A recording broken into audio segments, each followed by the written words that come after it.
Oke, sorry tadi keputus, kita lanjut lagi. Monggo Brayong ceritanya lanjut. Iya. Pak Wiono merasa ya memang situasi itu nggak diinginkan. Karena apa? Ziarah, mindsetnya Pak Wiono itu ya ziarah kubur, entah ke makam orang tuanya Pak Seto atau ke ya makam-makam yang populer ya di tanah Jawa tentu. Tapi ini tempatnya angel banget, singit seperti itu. Kejadian yang ada yang dia rasakan Pak Seto yang seakan-akan dia itu punya salah gede banget, dan itu makhluk apa, cuman hitam-hitam begitu, dan nenek-nenek itu marah-marah. Saya nggak dianggap. Apakah saya ikut terlibat karena saya kerja di Pak Wiono? Apakah saya bakalan selamat begitu kan? Satu hal Mas, karena tadi makhluk itu ya yang hitam-hitam kan keluarnya sama anjing, dan anjing itu juga ada nyalak-nyalak dari tadi. Saya takut dicokot Mas, terus terang. Saya takut anjing itu ada di luar, kan berarti sama saya. Saya nengok keluar begitu karena emang nggak dianggap. Saya nggak urusan sama yang di dalam. Kalau bisa saya mau masuk mobil, kalau enggak ya ada ya penduduk desa yang lewat atau apa, saya tolong lah, saya selamatkan atau apa. Ini situasi nggak menguntungkan buat saya lah pokoknya. Saya nengok ke kiri kanan begitu, ya emang anjing juga nggak ada, tapi suaranya ada. Akhirnya iseng-iseng madan kayak gini loh, ngelongok begitu ke samping rumah yang ada saung-saungnya itu. Yang ada kayak makam itu. Kayak makam. Ternyata itu memang makam gitu. Ada Sri di sana. Ada Sri. Kenapa Sri selalu membayangi kita gitu? Aduh. Jangan-jangan nenek-nenek itu namanya Sri ya? Itu ibunya Sri, ibunya Sri. Oh, dia itu pernah dititipin Sri. Iya, Pak Setonya nggak bener, Srinya diapa-apain, Sri pokoknya. Nelpon. Iya, Sri nelpon. Akhirnya maknya udah terima di sini. Nah itu yang hitam, itu bapaknya. Mendiang bapaknya Sri. Iya, bapaknya pelihara anjing. Itu lagi di sidang di sana. Di sidang ya, tapi bingung karena udah. Itu makamnya, makam bapaknya. Ini ceritanya kemana-mana bro. Ayo. Ternyata pas ngelongok begitu, Mas, asli Mas itu makam.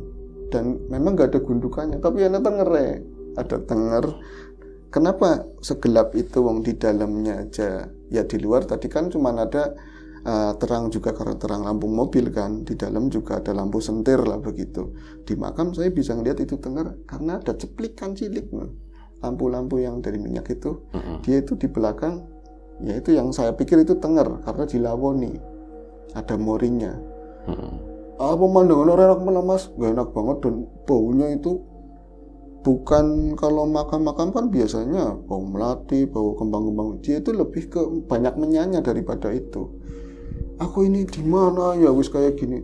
Sekali-kali saya nengok, maksudnya kepala saya itu ada nengok ke dalam gitu. Siapa tahu saya mau diaru-arui atau disapa sama Pak Seto gitu. Ini mlebu jagungan, duduk disit atau nenek-nenek itu ngomong, "Mas, mlebu Mas, ini jaba bae." Gitu. Mandi pijat. Iya, bukan tukang pijat asli. Aslinya tukang pijat. Enggak diapa-apain. Akhirnya saya itu bener-bener yang namanya jalan mundur saat itu. Karena enggak saya saya pikir sama sekali saya mau jalan seperti itu karena takut. Gimana sih? Saya jalan mundur sampai ke mobil. Dan ya mobil kan bunyi gitu, tutut gitu, di style seperti saya nggak paham mobil pokoknya ya sampai situ. Terus pas di situ sampean mau masuk atau gimana Bang? Saya nggak masuk Mas. Saya pikir kalau saya masuk mobil, wong itu aja bisa nembus macam-macam, modelnya kayak bayangan. Ini dekat. Saya mau keluar dari lingkungan tersebut, mau keluar. Nah itu kan masih jalan mundur ya Mas ya. Pas mentok sama mobil, kemudian saya balik badan. Entah ini mata saya yang salah, apa dari tadi saya memang udah diseliwerin. Berubah nggak kayak gitu. Ya ada rumah-rumah gitu loh, ada rumah-rumah, ada kalen tadi itu nggak ada. Ya tapi jalannya ya sama tanah begitu batu-batuan. Cuman ada rumah dan berlistrik pula. Dari tadi nggak ada Mas. Wah saya langsung pokoknya ngibrit lah jalan ke sana. Saya mau minta tolong salah satu penduduk di sana, tapi wong selarut itu ya orang kan di dalam semuanya. Saya ngetok satu rumah, tok assalamualaikum, kula nuwun. Rumahnya ada pintunya waktu itu? Ada sayangnya ada, jendelanya nggak ada. Dan Pak Wiono tadi itu ngetoknya dari luar gitu? Totally luar. Tangannya manjang gitu ya. Enggak ada pintunya tapi atapnya enggak ada. Atapnya enggak ada. Rumah-rumahan. Iya, tak dari atas. Apa Mas gitu. Oh, enggak dia ngotok-ngotok buruk tok kan takut. Dia takut. Ngerokok Pak. Aturan ngerokok itu bisa. Rokoknya di mobil masalah. Di mobil. Tinggalan. So ngotok-ngotok. Wah, bener-bener ya Allah, saya mau kencing dulu ya. Saya enggak berani, takutnya itu dicokot sama anjing ya kan. Saya pokoknya ngimput-ngimput jalan ngotok-ngotok. Assalamualaikum kula nuwun, Mbah Nyai, Wak Bu. Nyampe ucapan berbahasa itu keluar lagi. So apa sih itu ya kena? Itu bangsa itu keluar. Orang di sini tuh aneh-aneh banget. Saya sampai banyak kata-kata yang saya keluar seperti itu, nggak ada yang keluar. Jalan lagi, ngelewatin beberapa. Ya kebun lah, ada rumah lagi. Saya ngotot-ngotot, nggak ada yang keluar. Blas. Orang itu, ya Allah, nggak ada artinya. Yang namanya rumah ini kan berarti kalau yang tadi nggak nyata, ini nyata berarti. Harusnya ada orang dong. Nggak ada yang buka sama sekali. Sampai saya itu setengah berlari terus nututin jalan itu, ketemu itu pos, ada semacam pos kampling, tapi ya karena saya buat pos kampling karena ada kentongannya. Ada kentongannya, biasanya kan buat kampling di situ. Itu di sana saya duduk. Saya mau nabu ini apa enggak, saya mau minta tolong. Tapi kalau misalnya bikin gaduh, nanti saya yang diapa-apain. Saya duduk di situ, saya iling karo Gusti Allah pokoknya. Ya Allah, saya itu ngantar orang lagi kenapa ini? Lagi kenapa? Orang itu punya salah apa buat saya? Apa saya harus nyelamatin? Tapi mereka seakan-akan lebih kenal dengan Pak Seto daripada saya mengenal Pak Seto. Dia pasti punya salah. Dan semua ziarah-ziarah yang kemarin itu ada urusannya sama klinik ternyata. Urusan belis begitulah dalam pikirannya Pak Wiono. Saya duduk begitulah, lagi duduk begitu saya. Pokoknya ketakutan karena kesana itu pon nggak ada rumah lagi. Ke belakang kali itu ada yang lewat orang pakai sepeda kuna kayak apa pit banci Mas, pit banci itu bapak-bapak seumuran saya mungkin ya 50 tahunan, wis tua banget. Dia pakai senter yang kayak model dulu yang 50 tahun belum tua kali. Ya kan Pak Seto 70 biar agak serem tuain lagi 70 segitu katanya. Saya sedia lah Pak Wiono lah bapak jangan kaki itu lewat di depannya. Dirimu kan bentar lagi 50 loh ngomong bilangnya tua banget iya. Tapi kan datanya di kamera muda 70 lah 70 wis aja kita pasnya 70 ya Bi. Orang itu lewat bawa keranjang atau semacamnya Pak Wiono, mungkin dia jualan atau habis dari mana. Enggak bawa apa-apa, cuman ada sarung di sini lah ya, ada sarung, pakai jaket, terus dia itu ada senter di tangan. Dia berhenti, Mas sibuk nopo teng mriki digituin. Lagi ngapain di sini? Uang kita jelas uang. Ini orang saya selamat pokoknya. Pak ngapunten Pak mriki, Pak tolong saya Pak, tolongin saya. Terus lah jenengan kok kayak orang diudak-udak setan. Bukan kaya, saya emang dikejar-kejar. Saya itu dari tadi terus diceritain nganterin bosnya. Itu mobilnya ada di sana. Saya nunjuk ke sana. Nggak ada apa-apa, Bi katanya, Bi. Jadi kalau misalnya hitung-hitungannya dia ngetok-ketok pintu, itu jalan lurus begitu. Mobil itu aturan ya di sana itu katon kelihatan. Itu nggak ada, itu adanya ya jalan lurus, rumah. Dan itu udah ada listrik ya di situ ya. Ada listrik. Lah Mas jenengan iku sing tata katanya, ngomongnya yang tata. Kalau enggak ke rumah saya yuk, ke rumah saya. Saya diajak ke rumahnya, saya ketakutan. Itu mungkin tempat perlindungan yang paling aman. Jauh mboten Pak. Enggak jauh. Itu ya jalan kaki berdua. Terus ya mungkin paling berapa meter lah, ada 10-an meter tapi ada menggok sedikit. Itu belakang rumah itu benar-benar kali, bukan kali gede. Saya di situ ada orangnya, ada ibu-ibu, ada anak-anak komplit di situ. Pak niku sinten? Jenengan tamunya itu siapa? Wong keder kata. Ngedan. Ini ada Bu nemu nenten tiang keder, ada orang itu keder nang arepan di depan pos kampling. Nah, terus saya ditanyain macam-macam. Tadi itu bawa bos, saya ceritain semuanya. Oh, aduh, ketiwasan katanya, gawat. Mas, yang saya dengar dari kakek nenek saya memang ada tempat kayak gitu yang persis gambarannya situ Dan hantunya sering kadang-kadang nyamar itu selalu bawa anjing, kemana-mana itu bawa anjing.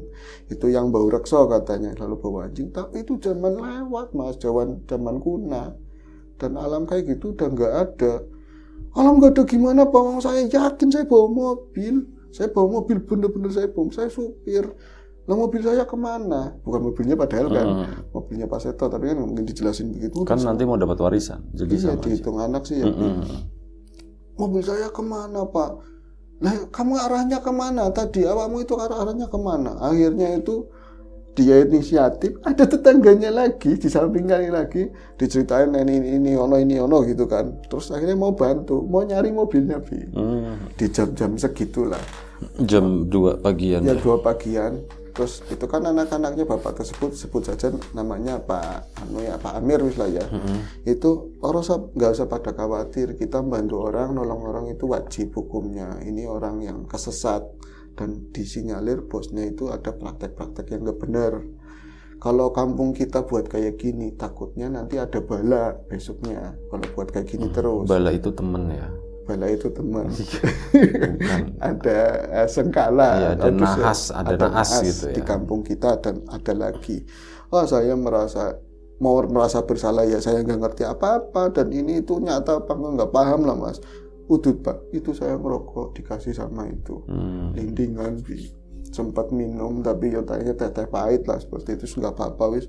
Saya keluar dibimbing 2 orang tadi, pokoknya nyari yang namanya mobil, target nyari mobil. Itu kita bukan, kan saya ngasih unjuk berarti kan ke arah sana. Arahnya sana. Orang gelem nggak mau katanya. Orang mas tenang. Kalau yang seperti gambarannya situ, arahnya nggak ke situ. Itu ada yang namanya kalau di tempat di Brebes itu namanya pelowotan.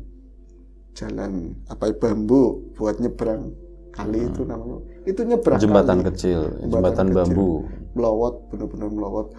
Saya wis lemas ya karena melihat macam-macam tadi. Nah, melowot di situ. Di tengah, saya maunya di tengah. Pada bawa baterai semuanya. Bawa baterai buat apa? Buat penerangan. Oh, senter maksudnya. Iya, center. Oh, kalau bawa baterainya. Orang sini kan ngomongnya baterai. Center kan? Gitu kan, kita yang nonton internasional. Iya juga ya Bi ya. Kadang lu pakainya di rumah sendiri.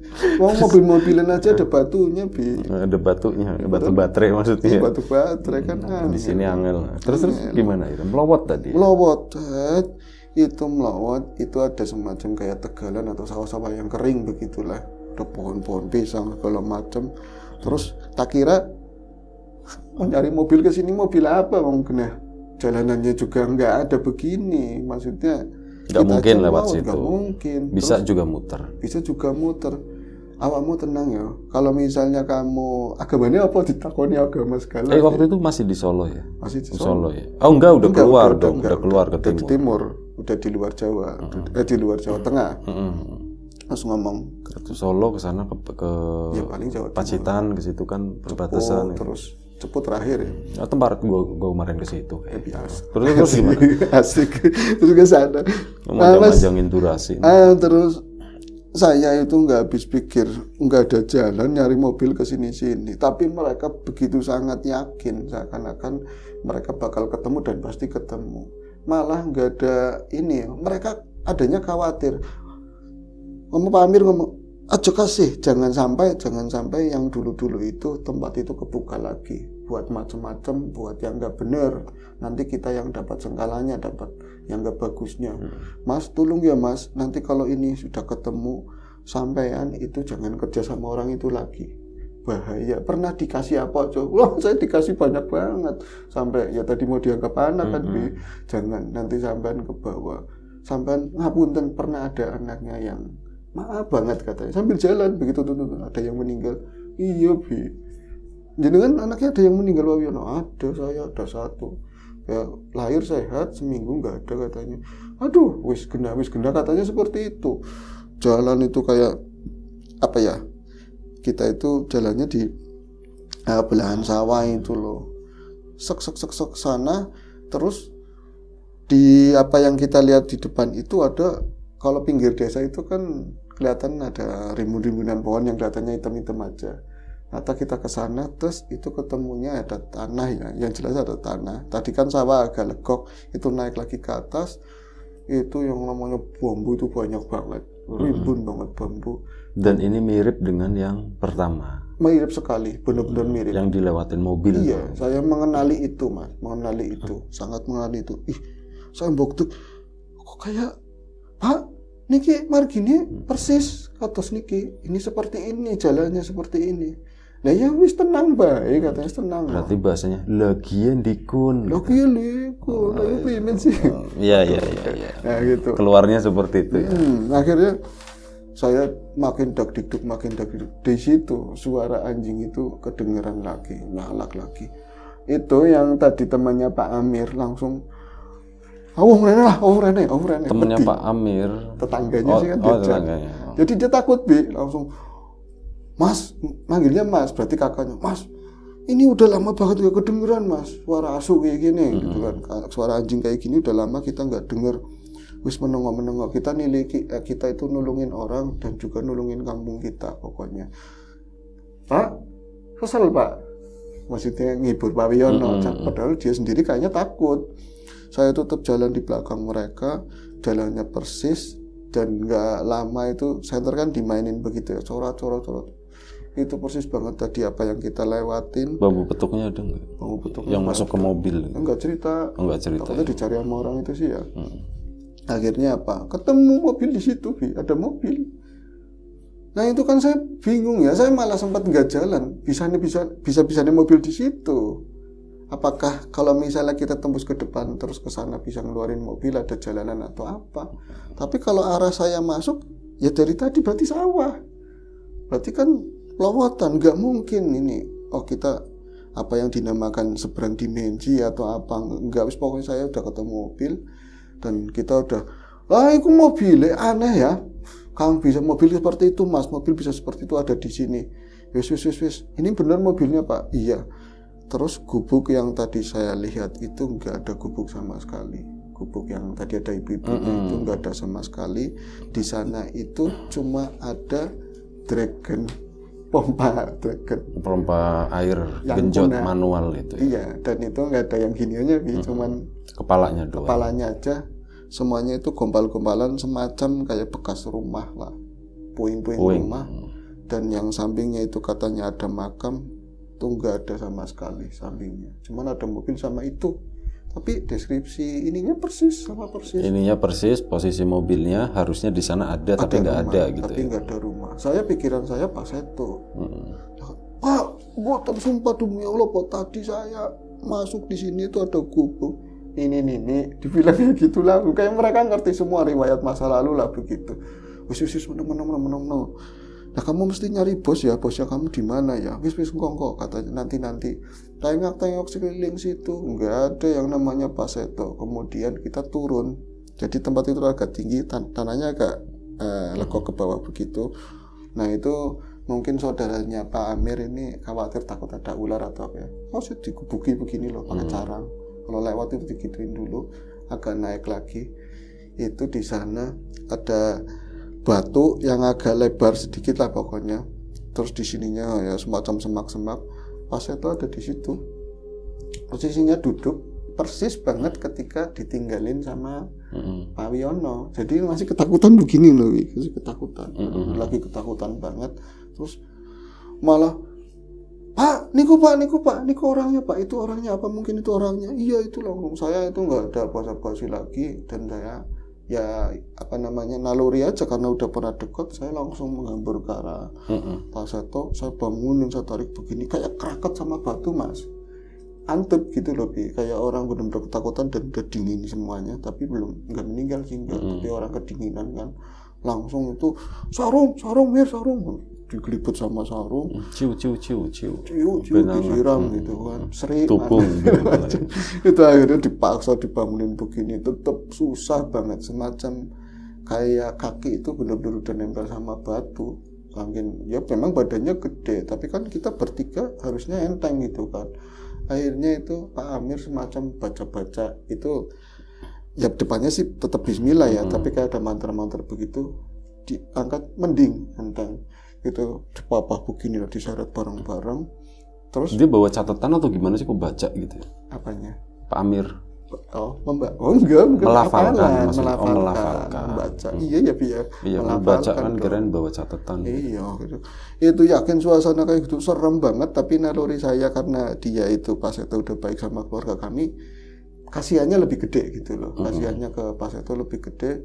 Kemudian kami bawa itu sampai ke mobil, masuk ke dalam mobil, emang saya bawa kunci kan. Nah, terus kan bingung saya. Pak, derek kula. Mereka berdua ikut mobil. Ya saya, mobil ini mau kemana, Om? Tadi aja sawah katanya. Nah Mas, tinggal lurus saja, nggak apa-apa, nanti ketemu jalan, terabas saja terus katanya. Itu dapuran bambu begini semua. Dan saya bodoh amat, mobil namanya Baret atau apa. Mereka warga asli kan. Saya terus ketemu jalan lumayan mending lah. Itu sampai ke tempatnya Pak Amir. Lama, mau 20 menitan. Jadi ketemunya muter. Jadi kalau misalnya yang nggak pantas, nggak ini ketemu akal lah.